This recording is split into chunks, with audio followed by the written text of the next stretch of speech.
Le dossier de cette édition sur une triche que vous ne soupçonnez sans doute pas lorsque vous faites vos courses. Lorsqu'on évoque la contrefaçon, on pense aux produits de luxe, aux cigarettes, aux vêtements. Eh bien, on est loin du compte.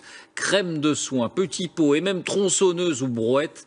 Les moyens de faire face ont radicalement changé ces derniers temps. Voici comment, dossier réalisé par Diane Schlinger, Tiffaine Piogier et Solène Grippon. Aucun marché ne leur échappe. Les contrefacteurs copient tout.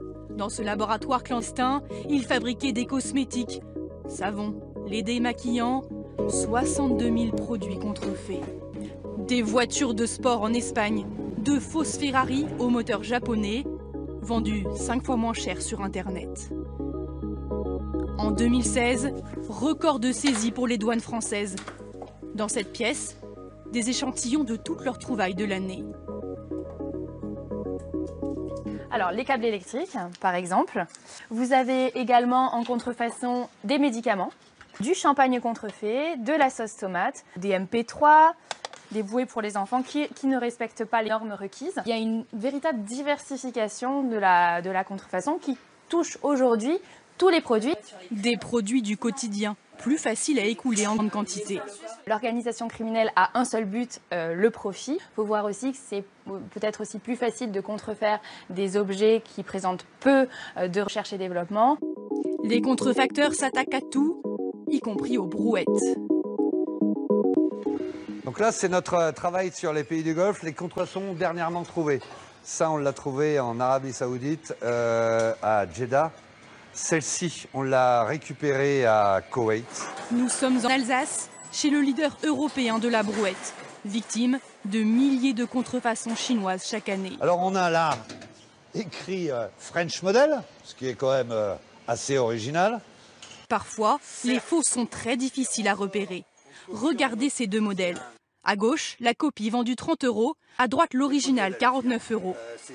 En apparence, rien ne les distingue. Jusqu'au logo, même dessin, même couleur, ils sont identiques à un détail près. Sur la contrefaçon, il manque le pied de la brouette. Mais niveau qualité, rien à voir. 5 mm de moins d'épaisseur de tôle. Et ce n'est pas le seul défaut. Nous avons testé l'une de ces brouettes sur banc d'essai. À l'intérieur, 120 kg, une charge classique sur un chantier. Vitesse, 4,7 km/h. Quelques minutes plus tard... J'ai l'impression qu'on commence à déjà voir un bout de déformation ici, là. Et au bout de 3000 mètres...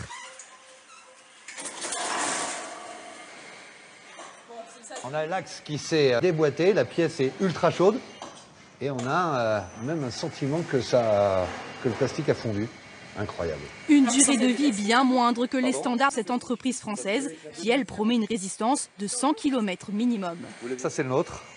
Avec une matière différente et une qualité, ça se ressemble, mais c'est pas du tout la même matière et ça nous porte véritablement préjudice. Une mauvaise image de marque, des ventes en moins. La contrefaçon coûte 900 000 € à cette société chaque année. Alors elle a décidé d'investir pour se défendre. Des hologrammes pour garantir l'authenticité, 1,6 centime pour chaque petite étiquette. Ça vaut vraiment le coup ? Oui, parce que c'est un des éléments qui va continuer à montrer que l'on ne désarme pas. Pour se protéger, certaines marques vont encore plus loin. Ce laboratoire invente des parades toujours plus sophistiquées, invisibles à l'œil nu. Alors ce sont des fibres auxquelles on a rajouté des éléments fluorescents, UV, afin de pouvoir l'intégrer dans le produit et le révéler sous une lumière ultraviolette que les douaniers, par exemple, pourront contrôler. À chaque marque, sa couleur. Ces fibres peuvent être intégrées à n'importe quel emballage et permettent de distinguer le vrai du faux. Autre technique, encore plus pointue, dans l'encre cette fois-ci. Là, en fin de compte, je suis en train d'introduire un marqueur chimique. Une combinaison unique pour chaque produit à authentifier. Le but, décourager les escrocs et rendre plus difficile la contrefaçon. Chaque année, elle coûte 6 milliards € aux entreprises françaises. Voilà, merci de nous avoir suivis. Tout de suite...